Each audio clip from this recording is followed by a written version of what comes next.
Hey there, Designated Pundits here, and we are recapping Major League Soccer's Match Day 19. It's been a very busy week in the soccer world, but thank you for taking the time out tonight to join us as we recap Major League Soccer, the best and worst of Match Day 19.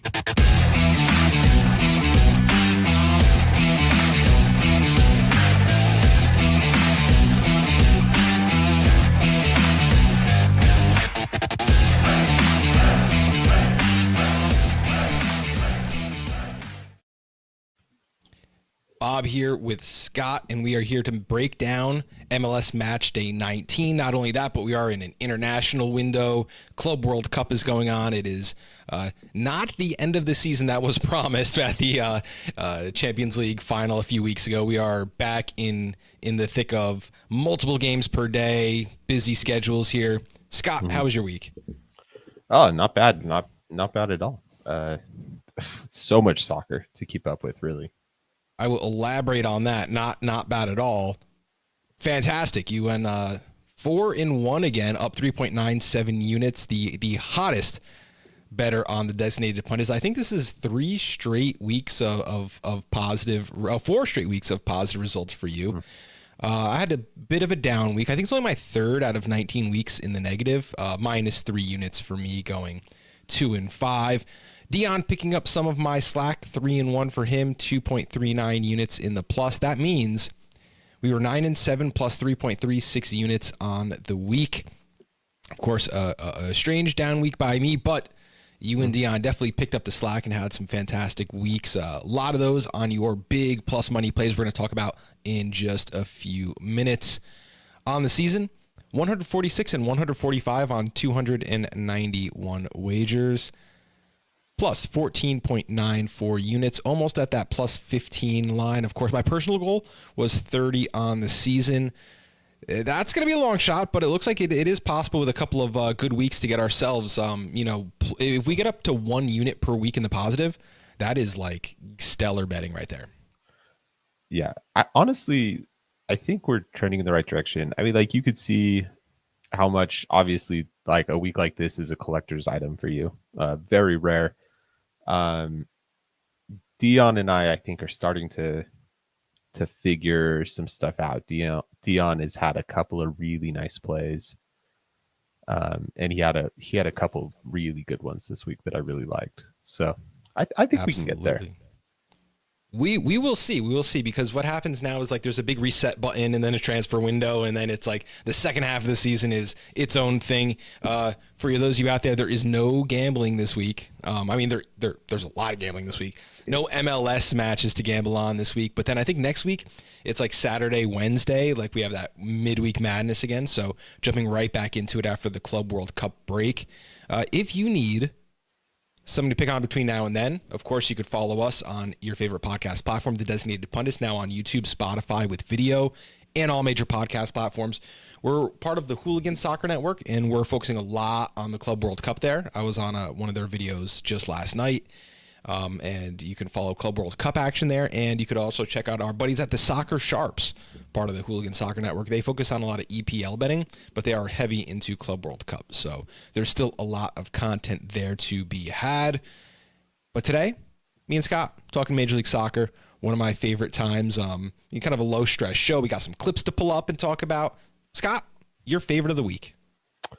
Oh, my favorite of the week. I really have 2 things to talk about today. And I just want to start off with a really underrated moment that I think probably passed a lot of casual viewers by. This is an assist that kind of wasn't. The play ends up being offsides, but we kind of should talk about it because this is a really good bit of skill from a young player.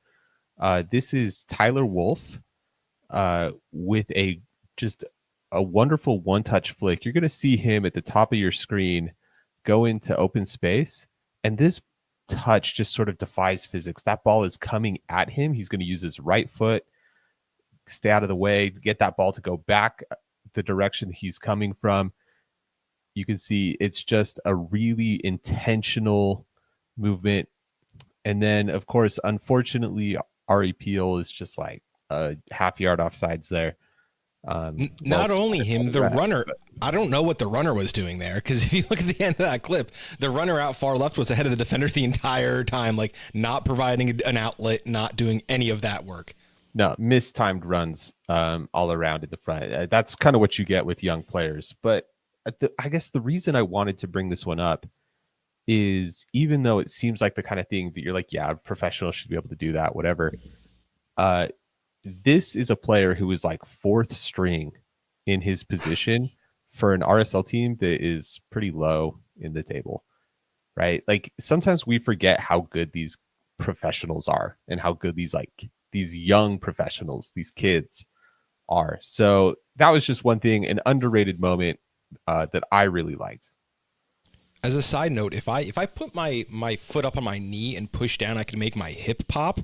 Seeing that play in real time, the way you need to contort your body to get that ball, like he kicks it that way, but it goes It goes back this way. It's crazy. Yeah. No, absolutely loved it. Okay, a bonus moment here from me. A moment that was meaningful in the outcome of the game. This is Joao Klaus's third goal of the game. It's a late equalizer, 90+5. This is a free kick situation, long ball from the goalie. St. Louis wins the header, and Klaus absolutely leathers this. And we're going to get a side view here in a second. You're going to see his angle is not good, and the placement on this shot is absolutely perfect, just inside the post. Absolutely nothing anybody is going to do about that. Just love that goal. And that was the equalizer to the equalizer. They right, yeah. I think it was who did they play? That was Galaxy, right? Yeah, Galaxy had scored in the 87th minute. 87th minute. Peck kind of stood on his head and dribbled between everybody. Mm-hmm. What a great game for two teams that maybe haven't been putting out good performances. 3-3 is the final score, and it was everything I wanted to see in that match. How we weren't betting overs on that, I just don't even know. Lesson learned, right? Yeah, I don't know how we missed that one, but no, well. So I have a couple of really good best of the weeks, and mine is just like soccer, Club World Cup action going on. I loved the PSG Atletico game. I mean, PSG is... They're playing dummies all season long, but when these tournaments come up, I'm like, there's no way they can do it. They do it again. They're going for a quadruple. They've already won the treble, which, okay, the Paris League and the French League and the French Cup, those are kind of givens. But winning Champions League and Club World Cup in the same season, not something that happens very often. So I liked that a lot too. I like seeing stadiums packed for foreign teams. Absolutely love that. There were other things that I picked out too, because this was a very politically motivated week. There was a really great match in Minnesota at a time where I didn't think Minnesota was going to be prepared to host a soccer match, with lockdowns and other things going on there. And there is one thing that I did want to talk about, and I thought you would be a good person to gauge this on. Have you seen this shirt? That's how I'm going to start this. Have you seen this shirt? I haven't seen that shirt. Okay, so supporters in different stadiums are banned from holding political messages and signs and stuff like that. Something that I'm generally a fan of. I generally support that choice. I know you can't disconnect sports from politics, because sports is life and life is religion and politics and all these things. But I also don't love like the always outright in your face messaging, because for me it's an outlet just like get away from some of that stuff, and I could see how that could be like traumatizing to people who are just pounded with these messages all the time. So this one is nice for me. Now, I was like, what does neat mean? And I could not find it, but I knew that this was a shirt for supporters to make a message without stating exactly what the message was. Now, Scott, you are not much of a drinker. I've been known to take my bourbon once in a while. And when you go to a bartender and you ask for something neat, what does that mean? I believe it means without ice, right? Yes. So this is the shirt. They banned no ice or ban ice or abolish ice messages. So people are wearing a black shirt with white neat letters. I don't know if I like that or not, because in my head, like, it's a good like dog whistle for people who are familiar with it, but like you need to let everyone know. You can't just wear this shirt, because I'm sitting here like, what the heck does this mean? What is this thing? Yeah. You know what? I got to like applause for the creativity behind it. Uh, I I would expect that it will not. Did I It sell will. it on the show now? Like, am I the breaking news? Like, is MLS watching our show and now they're going to Yeah, ban neat shirts? you've grasped it to MLS. No, I would expect them to figure that out though, and I think that will be one of the things that starts to, because I saw a couple other people who had signs or things like that taken this weekend and stuff like that. But you're right. This is a moment. There are always certain demonstrations. There are lines, but the atmosphere that we're in right now is so charged that I think that Major League Soccer will probably want to. I'm not saying whether it's right or wrong. I'm just saying I think Major League Soccer will want to nip stuff like that. Absolutely. However, MLS is also known for doing things for the camera. And if the camera doesn't know what it means and the people are watching home and you're not losing revenue, I don't really know. Maybe that is a nice way of giving one back. Like, okay, we're going to cut down on this, but okay, we're not going to say no. We will find out now that MLS knows, because someone's watching my show. So sorry, guys. I'm sure somebody else has figured it out. Oh, absolutely. Okay, so now to the worst of the week. And I have a couple clips here. Sir Alex can't be with us tonight, but what's his favorite thing to talk about hating? Oh, he hates playing out of the back. Well, no, sorry. It's not just playing out of the back. He hates that teams have to play out of the back, that they only play out of the back, and that even under pressure, they will never just boot it long. That's what he hates. Yeah, and I agree. There were 3 really bad. 2 of them were like back passes. One was like built from the back. Let's take a look at Blackman from the Whitecaps, leading to a Crew goal with a really bad back pass error. You'll see normal sequence. Now, when you're pressing that high, playing out the back, but then that little chip, that little dink, not enough juice on it. Maybe he gets under the ball more than he'd like, and he wants to really kind of hit it with the flat side of his foot, and instead he kind of toes it up in the air. Not great. Leads to a Columbus Crew goal. And, that kind of started some bad play out the back. Again, I'm going to throw the play up there one more time. Just a little really errant back pass. Otherwise, a pretty normal play. Something that you might see, but there is pressure, and he just doesn't put enough on it. Yep. Yuckies. Vancouver just got a second goal. This was the 3rd goal in 23 minutes. Yeah, 10 times out of 10, he doesn't make that mistake. That's a really unusual mistake for a professional to make. It's a very routine sort of moment. He's got an open player to go to, but I think it's one of those things, like, I don't know that maybe he's just not expecting that ball to come to him, because that ball, like, that touch is not even in the right direction. It's sort of into open space. It's not really at his help defender. That's a terrible moment. Mental error, if anything. Looks like my pitching wedge on just about every other hole. Just kind of underneath it, didn't scuff it, put it in the wrong direction. Open face, not where you want it to be. The next one, I believe this is a Brooks Lennon error. Atlanta United played in NYCFC. There's a lot of errors when those teams play. NYCFC is known for jumping on balls, and this was a NYCFC jumping a back pass. So you're going to see again here, long ball back, passes back to safely to the goalie. All he needs to do is lay it off to one of the guys here, but there's just enough pressure. The back pass gets jumped on. Of course, it's not offsides because it was not a pass by NYCFC. It was a pass by an Atlanta player. Still not an easy shot. It is a tough angle, but you're going to expect a pro like Maxi Morales to put that away each and every time. Definitely going to finish that. It really looks like, and I think you're right, it looks like Lennon, although small, figures on the screen for us. It looks like he loses track of that first forward. And he sees the pressure, all the pressure's coming down on top of him, doesn't have an outlet, and he's trying to play it he's trying to go back again. You're To the thinking of too help. many options. Yeah. And he just loses track. He just loses track that there's actually somebody behind him. And just again, it's kind of a mental error more than a technical error. Yeah, I do agree there, and it was more like kind of a yips mental error, not like I'm making the wrong decision, just not making any decision fast enough to get the ball out of the back of the way. And if that was not bad enough, there was one in the Minnesota United game. Let me see if I could pull that clip up. This is McVeigh putting the ball in the back of his own net. There was a goalie by the name of Wessel Spiel. I believe that was the name. And here, I want to know if you think that this is the goalie's fault or the defender's fault. There is a little bit of a juice and a little bit of a curve on the back pass.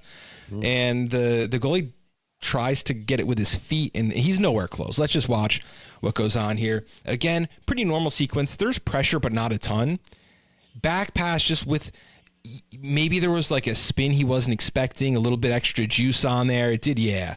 That was a hard pass and was hard for the goalie, but you got to be dialed in as the keeper there. He does make a really big step, makes a very far reach. Is it past his reach? Should he be able to catch it? I've watched it 30 times, and each time I watch it, I blame the defender, and then no, it's the goalie's fault. No, it's the defender's fault. Whose fault is this one here? I blame the defender on this. He passes this ball with a lot of vigor. He hits it. It's on target, and he hasn't looked. This is really, in a lot of ways, the pass itself, if it's to the goalie's feet, is fine. But he hasn't looked. He doesn't really know where the goalie is. The goalie is moving away from the pass, and he's hit it blind into a space where the goalie isn't. And you can see the goalie trying to change direction and stuff like that, and isn't able to shift momentum. And so, look, if the goalie is a half step closer, he probably gets something on that, and fine. But the pass isn't to his feet. It's not an accurate pass, and he's asking a lot of the goalie there. I agree, but next time I watch it, it'll probably be the goalie's fault again. The slower and the faster you watch it too, like when I watch like rewatch games, sometimes I'll put it at like 1.25 or 1.35 speed just to kind of, speed it up a little bit. And that makes it the goalie's fault. But if you watch it in slow motion, it's the kicker's fault. I mean, maybe the answer's somewhere in the middle. I do want to ask a little bit, like, where is he going? Right there, he doesn't need to be backing up as far into the box as he is. He's positioning his body in kind of a strange way. Sure. He's not necessarily like under pressure where they're really deep and bunkered and he has to create the space. So there's a little bit of that I think, yeah, his positioning is not great, but that doesn't absolve McVeigh from having a look before he hits that blind pass. Because he's also, like, Lennon at least has somebody in his face at that moment. McVeigh has the time to have a look, and he doesn't. Now, was that Wessel Spiel's worst play of the game? I'm going to say no. I'm going to say no. I don't know why this keeps happening to me, but I keep pulling out goalies for things. I promise I am not picking on goalkeepers. I'll pick on somebody else next week. Here's the deal. 11 minutes into the game, I'm going to show you an absolute banger of a goal from Anders Dreyer. It's long. It's from midfield, and nothing about this is right. Everything is wrong. And so Wessel Spiel fans, look away now. Just the dribble he takes, just a bounce and then a little bounce. That's still a volley because he's not kicking it when it's on the ground, but it's kind of the half volley where it's coming, it's a little bit off the bounce and stuff. Look, credit to Anders Dreyer. This is a really classy strike in a lot of ways. But where is Wessel Spiel in this moment? And here are my problems here. His team is bunkered. They're in their mid block. They're all in their own half, right? There's plenty of open space. Why is he so far off of his line? Why is he out there like this? And this is 11 minutes into the game, which means he's been out. Anders Dreyer has seen something. There's a reason that he's dropped back in there to get this ball and go for it. Yeah, So that's what I want to know. Was this opposition research? Of course, you have Dane St. Clair, getting called up with the Canadian national team. Did they have this, like, knowing, hey, this goalie plays a little too high up? Was it something that of course, Dreyer went back to get that ball. He's like, I need the ball now. Please give it to me. I'm going to be right at the circle. And this is a half-court shot. I mean, this is right from the line. And again, volley, left foot. And he's hitting it through traffic. Like, there's players down on him immediately. All 11 Minnesota players are behind the ball in this moment. Like, when you see shots from midfield, it's some sort of transition moment. It's right. The goalkeeper's out trying to play sweeper keeper, like, and the ball is turned over and then they're going, and the defending team is all in the offensive half. And this shouldn't happen to a professional, because the defending team is in the defending half. The defending team is in their shape, and somebody's dropped way out of position to get on the ball at midfield in a very comfortable possession sort of moment. Like, there's no reason for this. I completely agree. Let's move on and talk about where we were right with our picks this week. The first game I want to talk about is the Revs Cincinnati game. I had under 2.5 at plus 112. So when Denke scored a goal in the 26th minute, I was sweating profusely. I actually turned the game off. I'm like, that's it. It's over. If the away team scores 1 in the 26th minute, you assume you're going over 2.5 goals. That's just how it goes. 1-0 Cincinnati final score. Revs looked really good in bursts, to be honest. They had 65% possession of the ball, and they were doing some great dribbling in really tight spaces, and I really thought they were going to get away with one. But it wasn't to be. Pleasant surprise. Both teams, 3 of their 10 shots on target. So 6 of 20 total for both teams. Not an offensive masterclass. XG total for both teams was under 2. So we nailed that bet every which way. Again, pleasant surprise. When the away team scores early, those games go over almost every single time. So we got lucky on one there. That's one that I would not have expected that. So really good call. Just the way that Cincy in particular have been playing. The defense has not been good. They have not been able to keep shutouts, and the Revs have been better. So I would have expected them to get a goal. But I think you highlighted it in the preview show. No Campana. And that's a big offensive outlet for the Revs. So absolutely. Orjano with the assist on that Denke goal. He also hit the woodwork once at the very, very end of the game.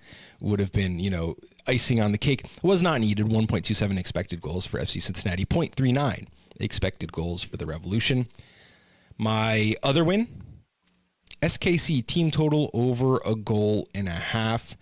They played against Dallas, and this was a sloppy game. Final score, I think, was 2-4. So I'm glad I didn't take the double chance or SKC and team total. The team total on its own was minus 113. I had to jump on that. I thought they were, a home team scoring 2 goals is not, if that's close to even money, you're taking that more often than not. So again, I kind of read that part of the game right. You had a pick on that, completely different one. Anderson Julio, 1+ shot on target at minus 130. That shot on target, ironically enough, because there were people in the chat last week debating what counted as a shot on target. And I said mistakenly that it has to touch the goalkeeper's hands.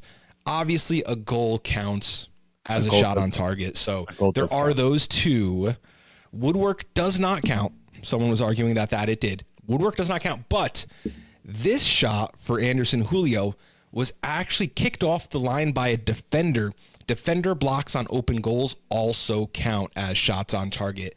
That I did not consider. Not that I didn't know it. I didn't consider.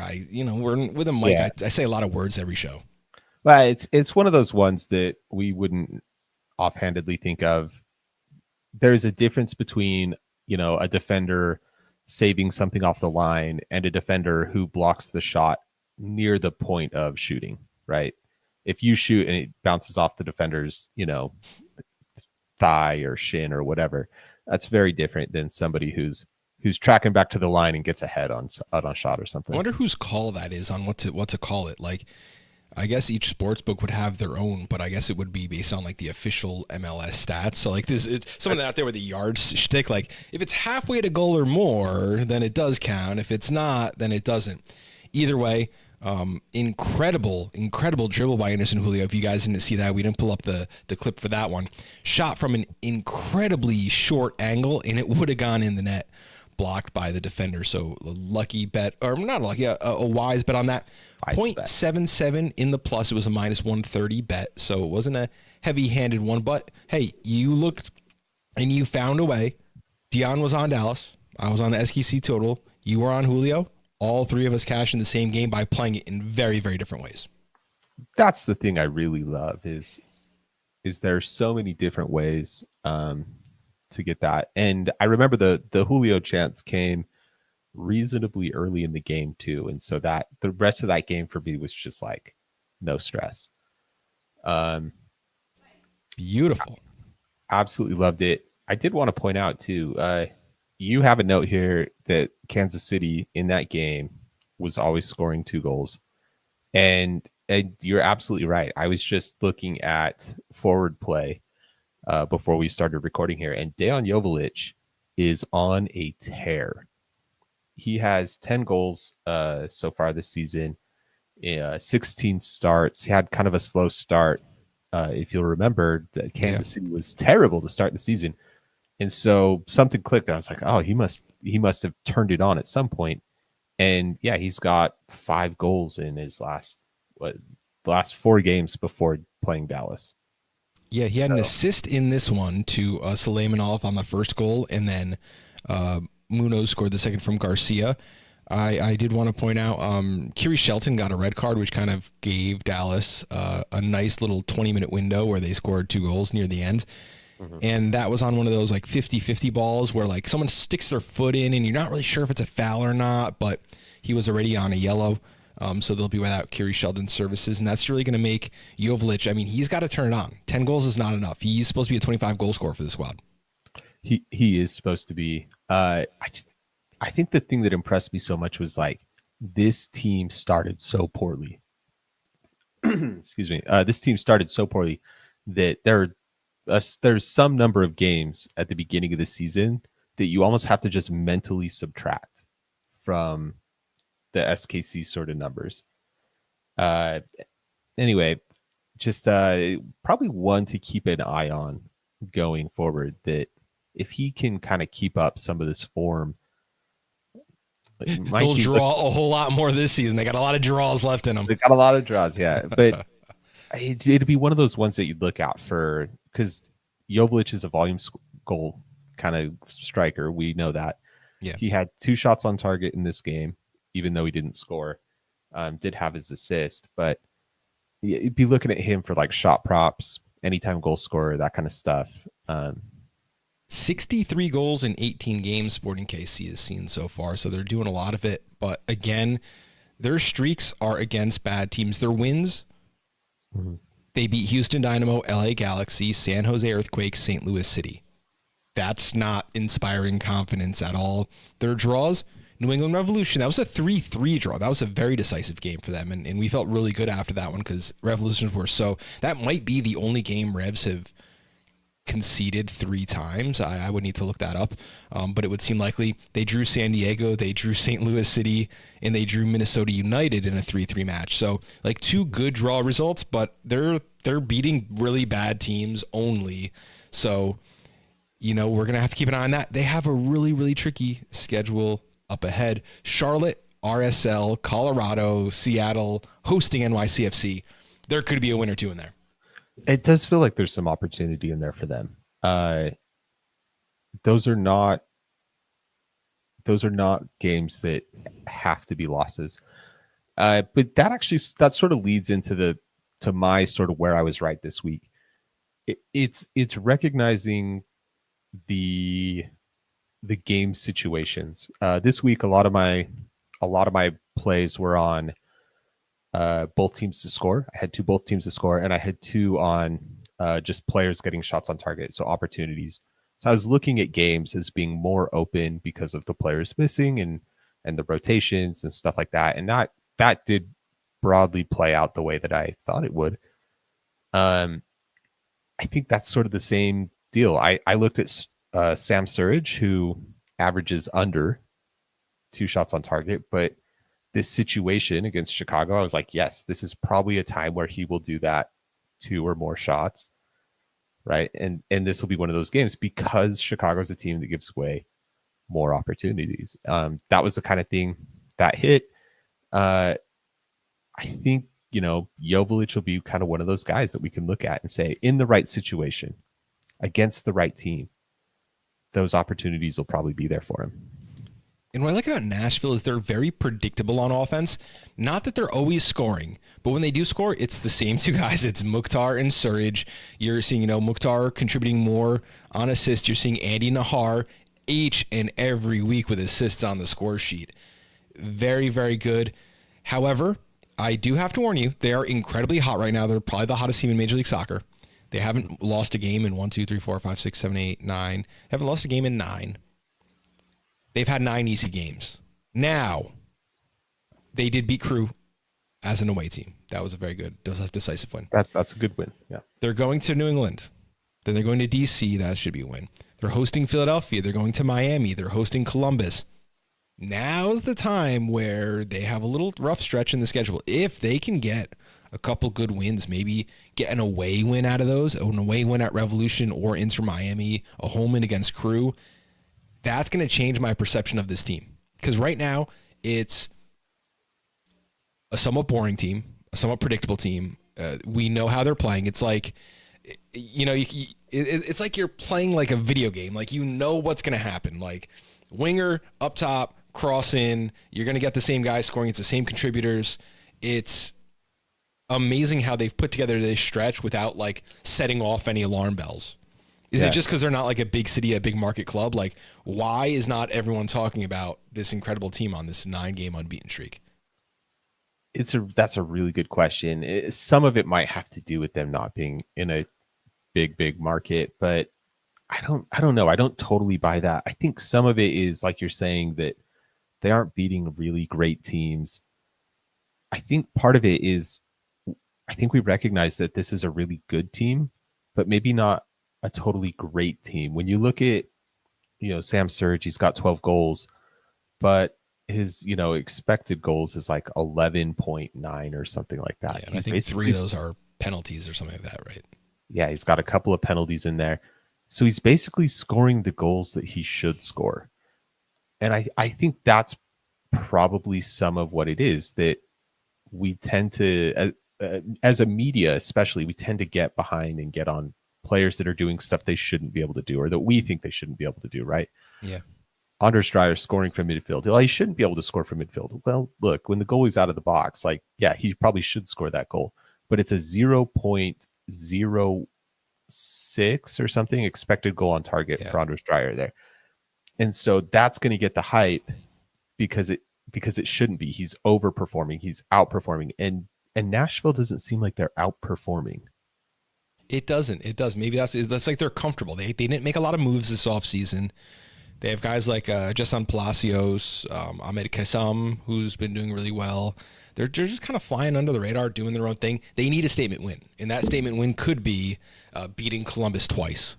Their statement win could be beating Inter Miami in a couple of weeks, but it's like that's 3 games away, but it's like 2 months away in our time. That's 8 weeks from now. We'll be talking about that match live here on the Designated Pundits.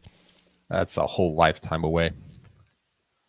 All right, where we were wrong? Everywhere. I went 2-5. I had a very unpredictable. I do have these weeks. Everyone does. Any gambler tells you that they want to sell picks and that they're never. Nope. Everyone does this. Still 57-48 on the season. Still up 12.4 units, but I had a whole lot wrong. Chicago losing 2-0, hosting Nashville. They can't put a ball in the back of the net. I had over 3.5. It was a nice number, plus 130, but to get shut out, I did not have that in my realm of possibilities for this weekend. And also, Charlotte is not playing good soccer now. They had a tough game at Philly, but that Philly defense, without 5 of their best players, without their 5 best players, 2 center backs, Jean-Jacques, the defensive midfielder, they can't put one in the back of the net. Also, Kalina got benched for Bingham. That should be sending out warning signs.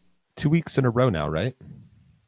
I think there might have been like a knock or an availability issue for one of them, and then like he lost the job because he had not been playing well. That's not good.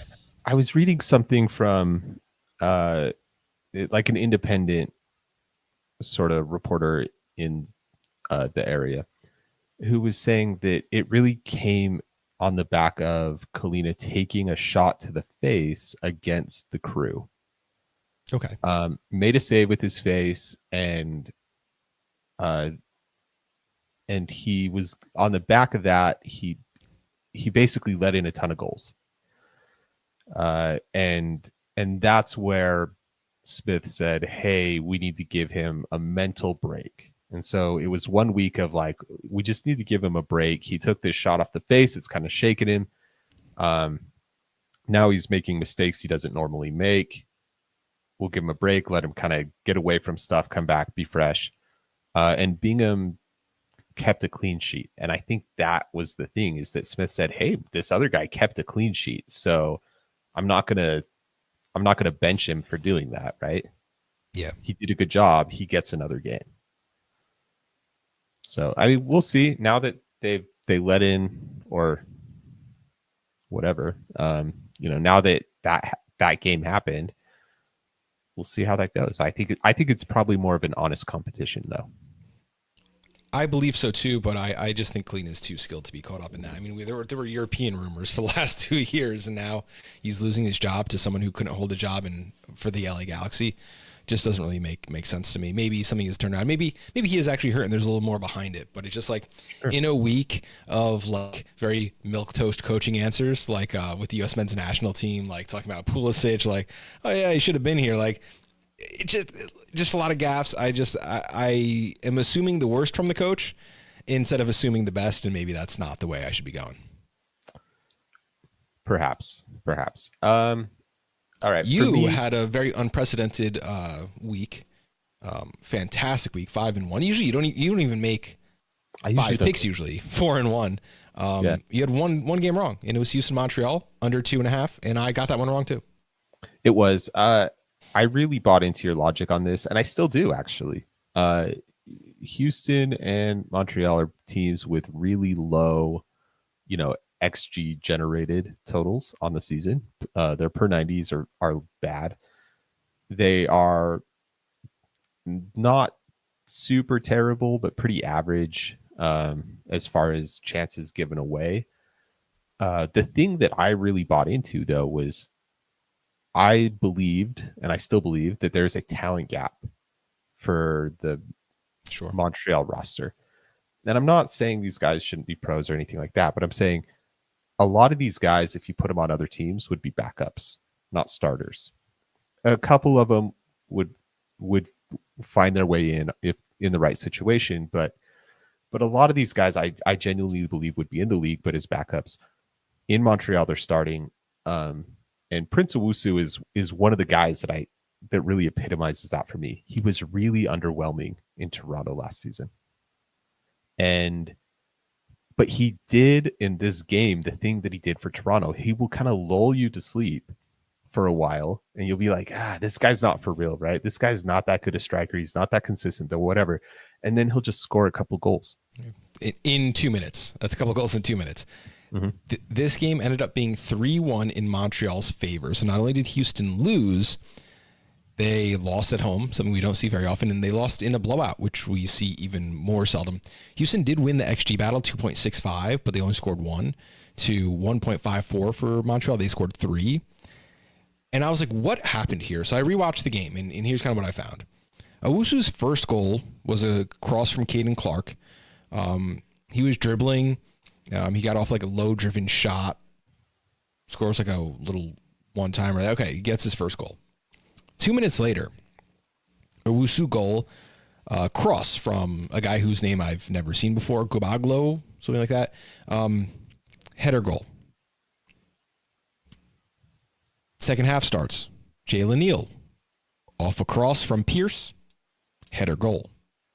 64th minute, Houston's turn. Linger from Ladero, header goal.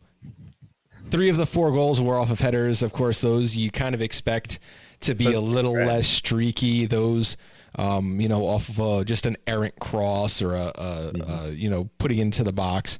You can't always guess exactly how those go. So, okay, we take the loss on that, but it was an unpredictable style. It's just a little better for me than like 4 breakaway goals would be like, okay, we got everything wrong. At least here we have something to like kind of clutch to, like, okay, but those goals don't get scored each and every week. Yeah, you're pointing at the center backs there to be like, yo, guys, do your job. Do your job this time. You're looking at the outside backs to say, hey, cut out some of those crosses. Something about that. Just to wrap up Prince Owusu, because I was looking at other forwards to kind of see where he stacks against them in just his sort of raw numbers. 6 goals from 35 shots. He's got like a 44% shot on target percentage. He has an expected goal of 6.93. This dude is just like basically the stat line. Like whatever they've decided that like the average forward is, it's him. He is that guy. It's an interesting one for me. He maybe slightly underperforms, but he basically scores the goals that you would expect a professional forward to score and doesn't score the ones you wouldn't expect a professional forward to score. I have the number here, goals minus expected goals. Let's kind of finish up with this. Underperformers. 2 players from the same team are in the top 6. What team is not scoring goals that you would expect the players to score? RSL. They wear green. But if you're really, it's Austin. Austin's offense is leading the league. Minus 4.9 goals, minus expected goals. He should have scored 5 more goals than he has. Brandon Vasquez, 5 goals. He should have scored 10. Up there, next, goals minus expected goals. Marta Uzuni, number 6. He scored 1. He should have scored 4.4. In there, also, you have Damiani, Alonso Martinez, Simone Betcher, and Ignatius Ganago. You also have Gazdag for Columbus Crew, rounding out the top 7 there. So those are guys who are needing to maybe step up a little bit and land some of the goals they're expected to get. If you look at the other side, overperforming, Ty Baribo, obviously we're still talking about him. Zinkernagel, Joveljic, Evander, Hans Wolf, Diego Luna, 3.4 goals over expected. He should have scored 4.6. He scored 8. Look, here's the thing. Every goal, even a tap in from like on the line, every goal is worth more than its expected goal. And if you shoot from any sort of distance, it's worth a lot more. And that matters when you have players that can score from the edge of the box and stuff like that. Yeah. The way that like Diego Luna can, where he's not just poaching goals near the end line. He only has to score a handful before he's well outperforming his XG. So that's just, there's a wrinkle in the metric there. Because even if it's a goal that you as a fan, as an analyst say, hey, a professional is going to score this like 9.5 times out of 10, it still might get like a 0.2 XG or something like that. Yeah, I was actually surprised. Andrew Gutman wasn't higher on that list. Remember, he had like those like 2 like absolute smash balls.